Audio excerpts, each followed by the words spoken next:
Did you miss me? I am here. Okay, so hello guys. Today is still May. Okay, I don't know what this was for. I don't know. So, basically, welcome to the first clip of the reading vlog for Crooked Kingdom by Lee Bardugo. And this first clip is very, very late because I already read 150 pages of this book. And you're going to say, what? And you didn't bother to give us your reactions to it? I'm going to talk about it, okay? Just give me a second to put you down on a place where I can actually talk to you without hurting my shoulders. Okay, so we're going to do like this. Yeah, and if I sit here, you can see me. So I am on my gym outfit. Today is like the worst day. It's kind of summery. It's terrible. And you're not okay in here because you're seeing me from below. I have no angle, everyone. So welcome to my party. What do? Did I put you here? Okay, yeah, so we have an angle, finally. Okay, so I'm standing, sort of, and you're in my window, so careful, don't fall. But basically I started Crooked Kingdom on Friday. Today is Monday, so I'm very late to the party. On Sunday, I pretty much did not read, so I read this 150 pages pretty much between Friday and Saturday, because I read 100 pages and something else by that point, and then I read almost 50 pages. So, Crooked Kingdom, everyone, it's not exactly the same as Six of Crows. When you start it, it's already starting in motion, in things. You're not being introduced. You don't have that small pacing that you have in Six of Crows. But I am loving Crooked Kingdom. It's really, really nice. First of all, why is Waylon still looking like a shoe boy? Like, it's not a shoe, you know, like as in slipper, but a shoe like in shoe, the race. Why? Oh, God. Okay. Why is it still looking like that? Something went very wrong with the tailor that Nina gave to him in Six of Crows. And first of all, I really enjoy the fact that they actually put Jasper's, it's not Jasper's, it's Jasper's father into Crooked Kingdom. He went there to see him. Obviously, it was an ambush, but he is one of the nicest persons I've ever met. He's just so credulous, and he loves his child, and it's just okay, sorry, I'm getting carried away. It's really warm, and it's really, I don't know, Friday it was raining and now it's really warm. I can't understand. But, and they say climate change does not exist. That's another thing entirely. But as I was saying, Crooked Kingdom. So spoilers for Crooked Kingdom if you haven't noticed already. So what do I want to talk about? I want to talk about the fact that from the first part of this book, Inej was trapped, which nice that we still got to see her perspective even though she was trapped, which was pretty fun. I like how she tried to escape by getting, like, not eating anything and trying to fit into a vent. Obviously, just the willpower that it takes for you to not eat and to not react when your captors are offering you something. And I loved the part where Van Eyck threatened to crush her legs, and she was like, that's my entire life. This is what I do. I scale buildings and I jump up on rooftops, and if you kill me, Kaz will have no use for me. And she was saying that not in a way like, oh yeah, you're going to kill me and you cannot bargain for me. Are you sure about that? You're going to try and trade with Kaz for a damaged good. It was not like that. It was like, please don't damage me because I will be worthless to him. And it was so sad because Kaz is doing everything in his power to bring her back. And you can see her confidence wavering sometimes when she thinks like he's not going to come because there's more important things to him and he can get another wraith. And so I'm not important to him. And I was like, no, he's coming. And Van Eyck is really smart. I wasn't expecting him to be as smart. He's not as smart as Kaz because obviously you cannot have your enemy to be as smart as the protagonist. Or rather, you can, and that will be a great story, but it will be harder to write. So, yeah. So, it was very cool of Kaz. Leigh Bardugo actually, I believed, played a trick on us because we were all expecting that Kaz went directly to Inej, and then we saw that Van Eyck had 1 million men, a gigantic army waiting for them. And then Kaz was like, lol, just kidding, I just kidnapped your wife. And he was like, fuck. And I was like, oh my god, I wasn't even thinking about that. How did he remember? Like, I'm going to kidnap that dude's wife because she's pregnant with his heir and force him to bring Inej to me. That was genius. That was... and in retrospective, if I could calmly and firmly analyze the situation, I would probably understand that's the way to go. But I was so enveloped with these characters that I wasn't understanding. Like, go save Inej was everything on my mind, so I couldn't even plot. And that's why Kaz is the best of us. But now there's a new threat. Like, there's shoe people. Shoe people.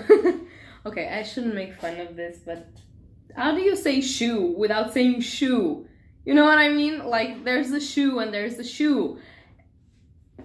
This is not funny. I'm sorry. I'm a terrible person. But as I was saying, now there's shoe people that actually have wings, metallic wings, so they can fly, and they have their body built on metal. I'm not getting this. And basically they're after Grisha, and they in some way can detect Grisha because Nina was going through them, like with the masks and with all the confusion happening when they got Inej back. And all of a sudden, they looked right at her and they were like, okay, she's there, let's grab her. And I was like, what the fuck? How can you detect Grisha?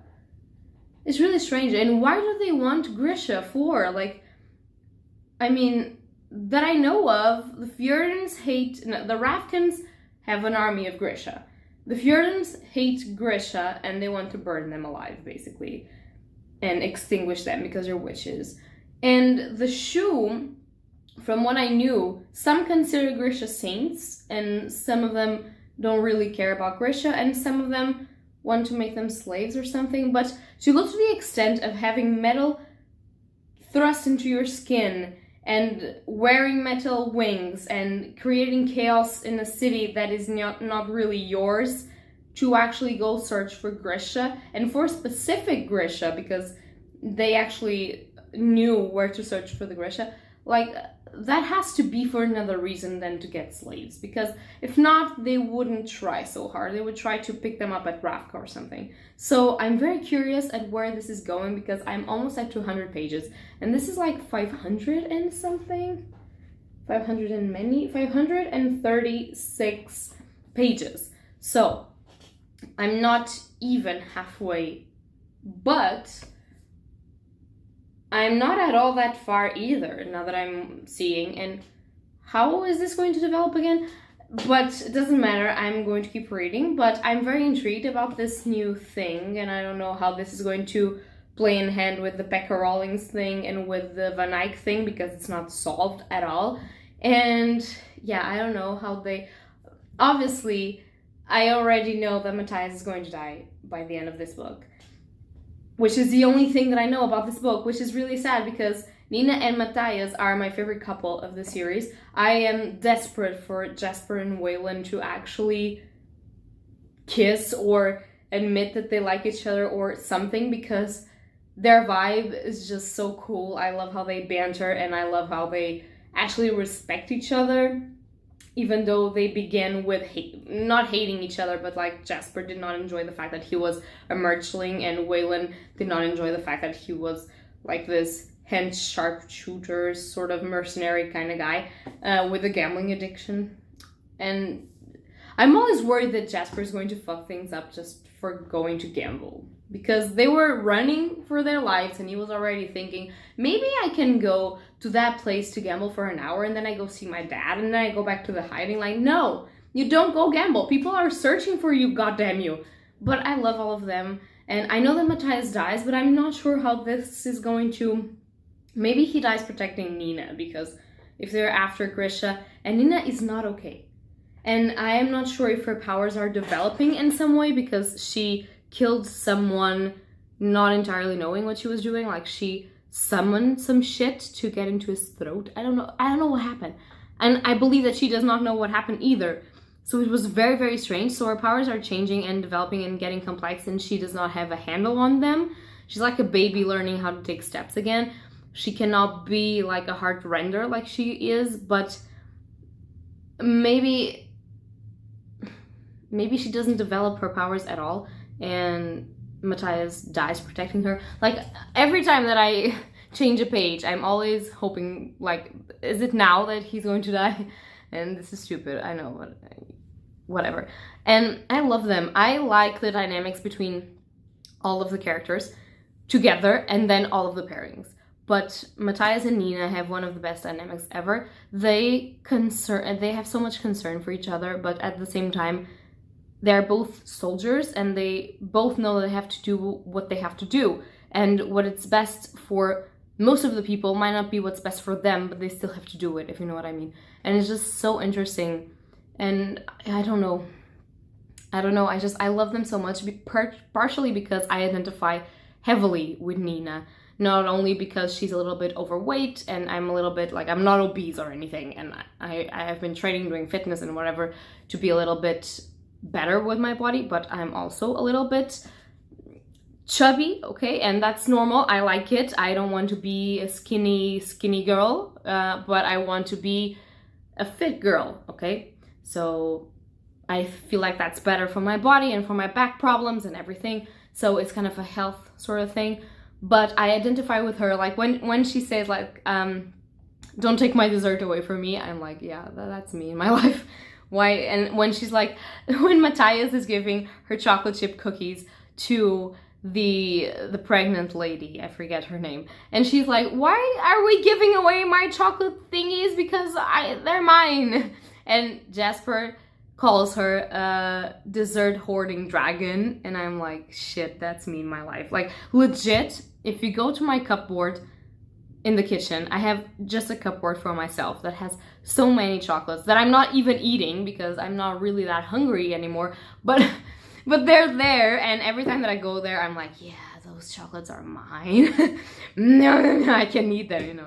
It's like, sorry if this is triggering for anyone, but this is just the thing for me. So I identified so much with her, not only because of that, but because she carries heavy feelings of guilt in her relationship with Matthias, and she carries a lot of guilt with herself for not learning how to be better at using her power, and for being impulsive, and for everything that she does.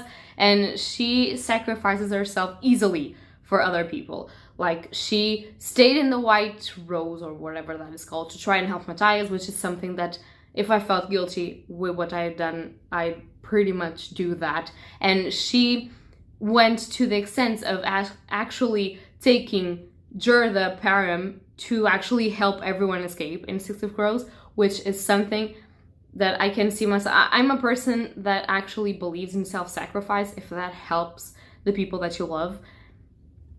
So I don't know if I would drug myself intentionally to help people, because that's one of my greatest nightmares in the universe, because I cannot think about putting drugs in me, because I've studied how addiction works. That's one of the things that you have in my psychology course, and it's terrifying and terrible. So I don't know if I could, but I would like to think that I would be a person that would try everything and anything to help the people that I love and to help us fulfill something. So yeah, if that something was for the greater good, I mean, I don't know. I just identify with her so much that I'm going to be really sad when Matthias dies. And I really like their relationship. So, oh my god, this is already 14 minutes long. Okay, so we don't need to be hearing about this for so long. It's really warm.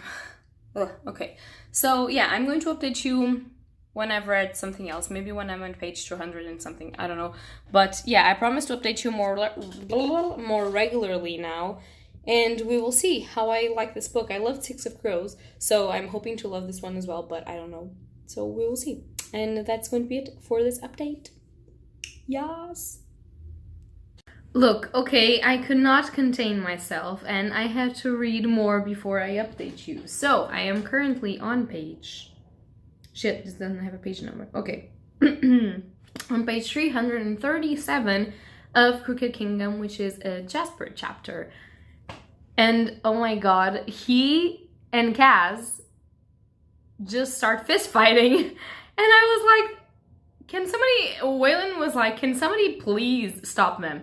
And the entire crew was like, well, Kaz isn't using his thingy. Oh god, his crane. Okay, Kaz isn't using his crane to break Jasper's bones, so everything is fine. And the other part of the crew was like, Jasper isn't shooting Kaz, so stuff is fine, just let them figure it out. And I was like, I was so distressed with Waylon. I was like, why are they fighting? You're supposed to be friends. And it just now occurred to me that Jasper, I can never say, I always say Jasper, but it's Jasper. Jesus, I can never. But as I was saying, it now occurred to me that he might be bisexual. And I've never thought about that, because when Kaz is arguing with him, he says that he never has luck on anything. Gambling, shooting, boys, girls. And I was like, does that mean, because we know that there's something there with girls, because there was this girl when he went to see his dad that was in university, and she said, like, you told me you were going to call me, so that's an implicit relationship, I believe. And we know that there's probably boys, because when he talks with Waylon always asks him, like, only girls, you know, when he says not only girls, and then he implies that he might like him.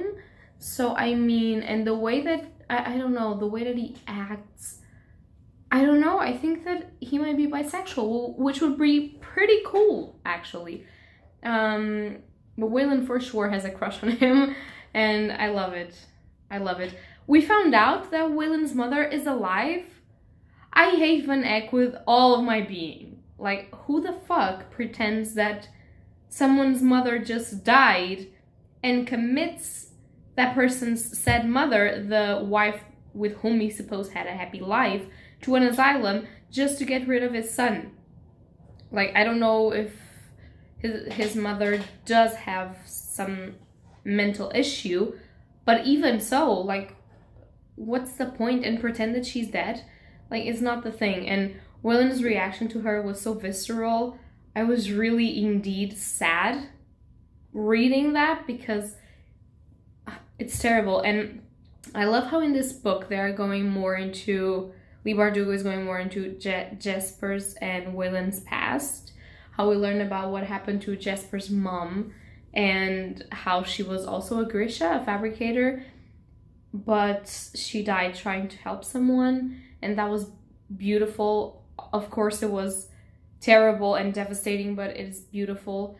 And you see where Jasper is a good person. Like, he has great parents. Like, his dad is one of the greatest characters of Crooked Kingdom, and I am so happy that he's here, because most of the time in young adult, parents are not present, and you have this crew of people that or their parents are dead, or they have no parents, or they're orphans, or they were enslaved, so their parents are not around and they don't know anything about them. But you have someone that does have parents, and that person, that dad is worried. He goes after his son. He actually intervenes in the dialogue. When Jasper and Kaz are fighting, he's the one that says, enough with this shit, you are supposed to be friends, stop being stupid people. And he is the one that trusts his child, but also tries to make him understand that the world is not really as he views it, and there's other points of view. I don't know if I'm making myself clear, but I'm loving Jasper's dad. I believe he's called Colm Fahey, I think. And I'm loving it so much. He's such an amazing, heartfelt character, I really like him. Let me just check one thing. Okay. So, as I was saying, I really like it. I really like the fact that Nina is sort of a necromancer right now, because if you know anything about me, you probably don't know this, but if I could study magic and actually have a magic talent, I would very much appreciate the study of necromancy. Actually, before I went to criminal psychology, I actually wanted to go to autopsies and to forensic medicine. So when she's talking about how she raises the dead, but it's nothing there, it's just a cold stuff that is there, and she doesn't feel like she's bringing them to life, they're just puppets. It's creepy, but at the same time it's so cool. And I know this probably makes me a bad person because, as Nina says, it's not natural, but I really enjoy it. I really love, if you know, my key words for great books are books that say necromancy, blood magic, or, you know, stuff like that. So I just love it. And obviously drama and great friendships, which is the case, and great shipping as well. Actually, as I said, I believe in the first clip, I still love Matthias and Nina. I'm loving Inej a lot as well. She is a headstrong female character. I love how she takes no bullshit from Kaz. I love how she takes no bullshit from no one in her life, but she's still so sweet and the first one to back up her friends when they need her. She's great. I actually like Kaz a lot as well, but I believe that the armor that he uses all the time, even though sometimes I read his chapters and I can see a little bit of it peeling off, I believe that that keeps me from completely and utterly going into him, because I have never, well, this is not an excuse because I've never been a slave and kidnapped and I can identify with Inej, but I was never in his situation. Although some of the things that he goes through I can understand, like the obsessive compulsion of not touching skin with his hands, and the all of the PTSD that he went through, and the sheer amount of anger that he has with Pekka Rawlings that is actually fucking everything up. When Pekka Rawlings appeared to Kaz, when they were in Venek's, fuck, I never know how to say that name, when they went in Venek's safe, I never for once, well, it once had occurred to me that it was way too easy for Kaz to get money from Pekka Rawlings and for him to actually accept what he was going to do. But I thought it was like, it's too easy and maybe he's going to do something because he's an important character. Obviously, he's the one that Kaz wants to have revenge on. But then I completely forgot him and was so enthralled in all of the plan that they have that never for a second I thought that Pekka Rawlings and Vanek were working together. And now all of the barrel is against Kaz. Even the Dregs, his own team. And I was so pissed off. Like, he made a home for all of you. He constructed something out of nothing and built it for you all. Obviously for him as well because he had that need, but for all of you, and you betray him like that's not fair. I know that probably most of the people that are betraying him are just doing so because they are really afraid of Pekka Rawlings and Vanek, and they were probably promised stuff, but I hated those people, and it made me love the main squad even more, because even though they're in deep shit and even though nobody cares for them, they care so much for each other, which is just so beautiful. And I don't know, but I believe that other people really love Kaz and Inej's relationship. I like their dynamics, but as I said, Matthias and Nina for me are the end game of this book, which makes me feel like shit because I know what's going to happen to Matthias and now I want to cry. I don't know how, but I know it's coming. And I'm very afraid. Okay, so I have less than 200 pages to read. I really wanted to finish this today. I don't know if I will be able to, but if I will, I'll update you, and if I don't, I'll update you anyways and tell you where I'm going. That's the thing. Tonight I'm going to go to my boyfriend because it's his birthday tomorrow, so we're going to spend midnight together. I have some gifts for him, and then I'm going to stay the entirety of the day with him because he has a day off, and so probably I'm not going to read a lot, so I hope to read a little now. So I'm going to log off. This is my face for now while reading Crooked Kingdom. In several minutes, it could be swollen up with tears. We will see. I cannot fucking believe that Jasper kissed Quay thinking it was Waylon, and Waylon saw it. Fuck. I mean, Waylon can think that that means that Jasper wants to kiss him and be done with it, but maybe he won't be very happy because he will feel like he was confused with someone else. I am... That shoe boy. Shoe boy, remember? Again, I always laugh when I say shoe, but I shouldn't. That shoe boy is trouble. Fucking bitch. Everyone is having problems because of him, and he's just like, oh, I'm going to let Jasper kiss me thinking I'm someone else. He did it on purpose, the motherfucker. I want to laugh, but I am extremely angry as well. Oh. Oh my god, okay. I know why you people have a problem with... Not a problem, but a thing with Kaz and Inez, because that bathroom scene was fucking intense. I was waiting for him to either throw up, pass out, or just possess her right there. And neither of those things happened, so... And then the dude goes and gets the beating of his life. And I'm like, is that sexual tension coming out of you? Like, did you need to actually go and get beaten up because you put your lips on Inez's neck? Because it did felt like that. It was like, oh shit, I just kissed Inez. I'm gonna go into a fight. The tension, oh my god. I was grabbing the book so hard that I feel like I've twisted my wrist. But I'm still waiting for Jasper and Waylon to fucking kiss, and I hope it happens, because if it won't happen, I am going to be so upset. I'm taking this way, way too seriously. They fucking kissed! Oh my god!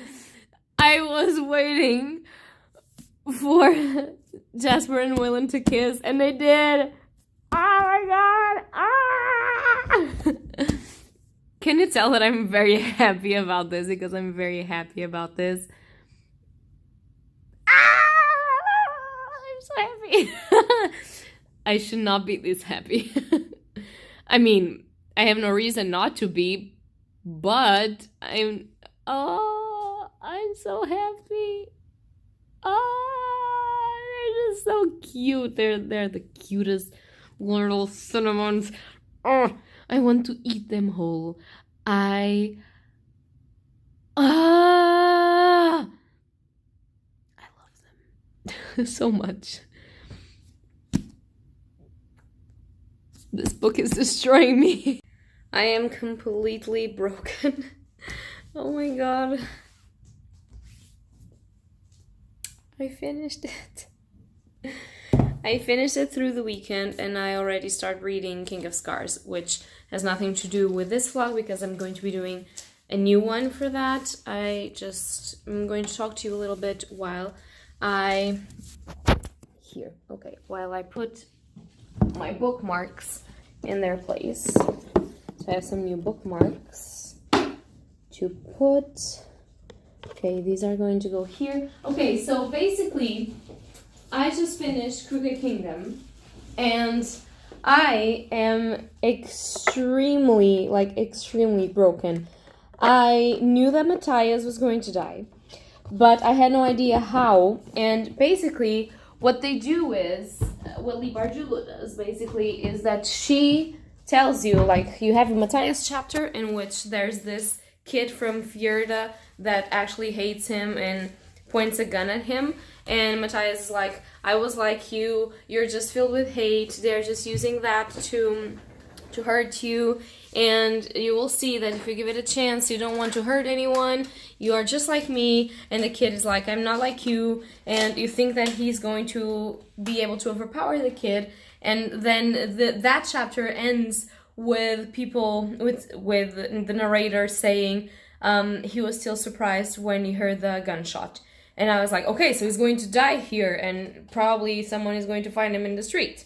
But then it's a Nina chapter, and she's on the boat, she's finishing up her things, and she somehow sees Matthias running to her.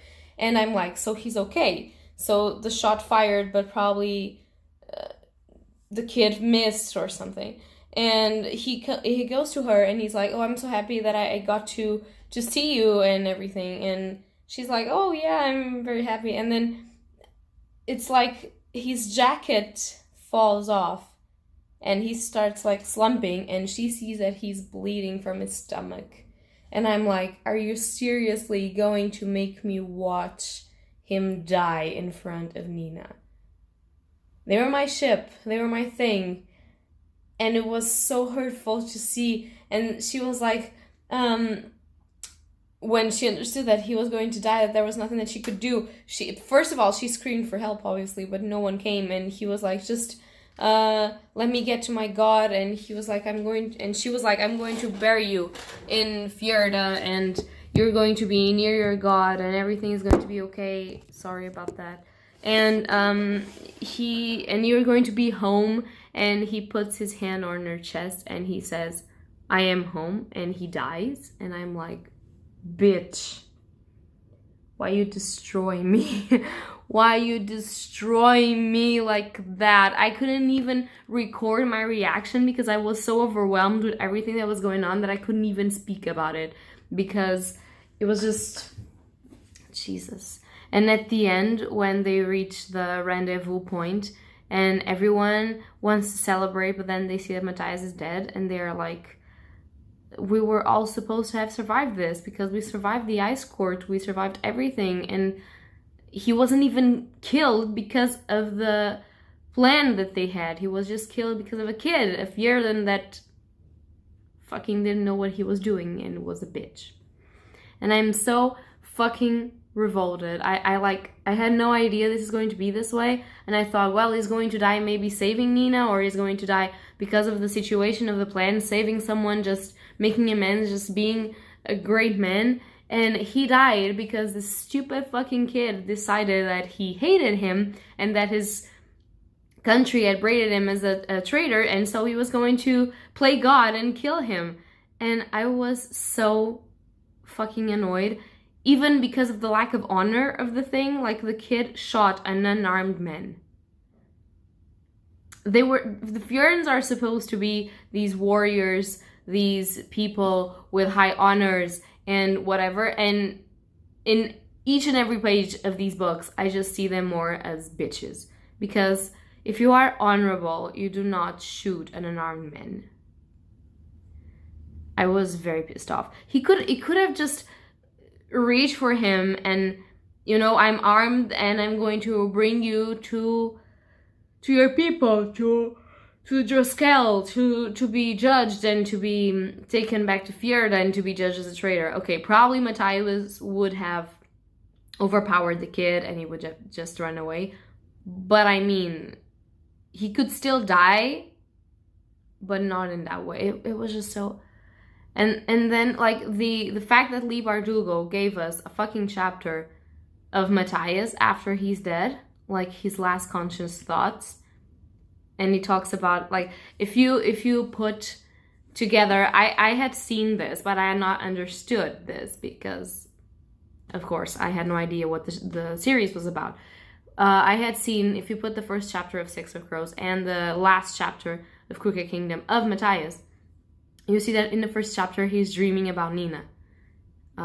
He's dreaming about her smile, and in the last conscious thing that he processes is Nina again. And she says like, he says like, he was dreaming of her, something like that. It was just so fucking beautiful that I couldn't even.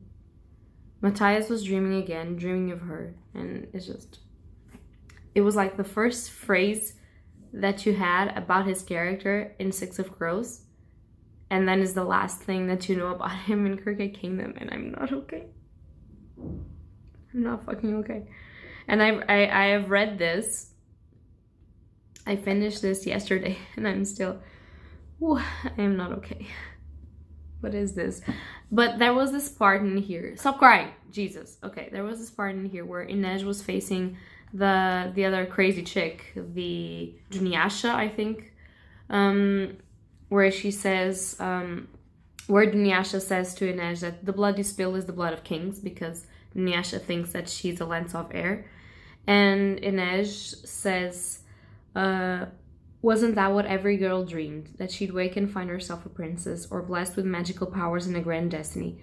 Maybe there were people who lived those lives. Maybe this girl was one of them. But what about the rest of us? What about the nobodies and the nothings, the invisible girls? We learned to hold our heads as if we were crowns. We learned to wring magic from the ordinary. That was how you survived when you weren't chosen, when there was no royal blood in your veins. When the world owed you nothing, you demanded something of it anyway. And I was like, Jesus Christ. Because I've never wanted to be a princess or be a royal or whatever. I've never even wanted to be rich. You know, of course I would like to have like this life that I could live without the fear of one day not having money enough to buy a house, or not having money enough to live my old days in peace and quiet. But those are the fears that people have, sadly, in the society that we live in. But I never wished for that. But I've always wished that there was magic in my world and that I was someone special, which I'm not. I'm the same as each and every one of us. And reading this line when she says, like, when the world owes you nothing, you demand your things. You just put your chin up high and you fight like you wear a crown, and you make a way for you. And it was just so inspirational. It was just so amazing. And I love how in the end Kaz found a way of bringing her parents back to her. It was just so beautiful. And how she just told him, like, come meet my parents, and he just puts his fingers in her, like in her hand, and they hold hands for like the first time without the gloves, and you can see that he's fighting it, but that he can do it. And it was just so powerful, the way that the characters developed so much through the series. Like, they're still in their core, they're still the same, but at the same time they're just so grown up. And I loved it. And I love how Jasper and Waylon are together managing the companies of Anek.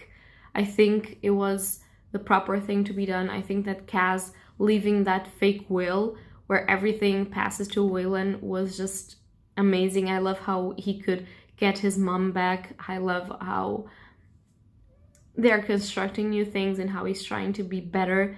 And I love how Kaz outsmarted everyone, but he still felt lost. That was in the middle of this book. He was completely lost. He didn't know what to do. And I love how the final chapter, as in Six of Crows, was a Peck Rollins chapter.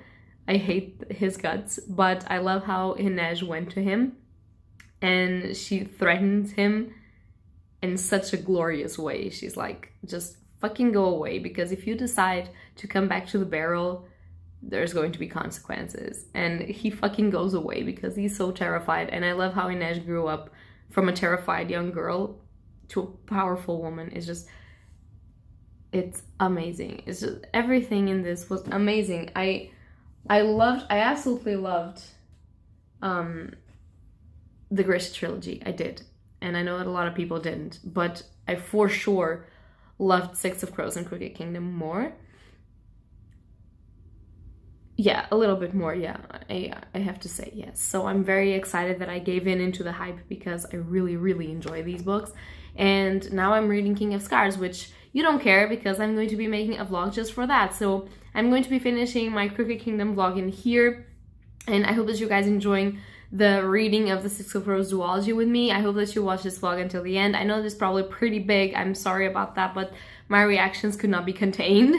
And yeah, that's going to be all for this vlog. Thank you guys, and I hope that you enjoyed reading these books as much as I did, and I hope that you would like to reread them now that you watched my reactions to them, because I for sure, not right now, but someday I'm going to reread these books, all of the Grishaverse, because I'm really enjoying it, and I cannot fucking wait to read King of Scars, and I cannot fucking wait to the second book of that duology, because I feel like I'm going to like it as well.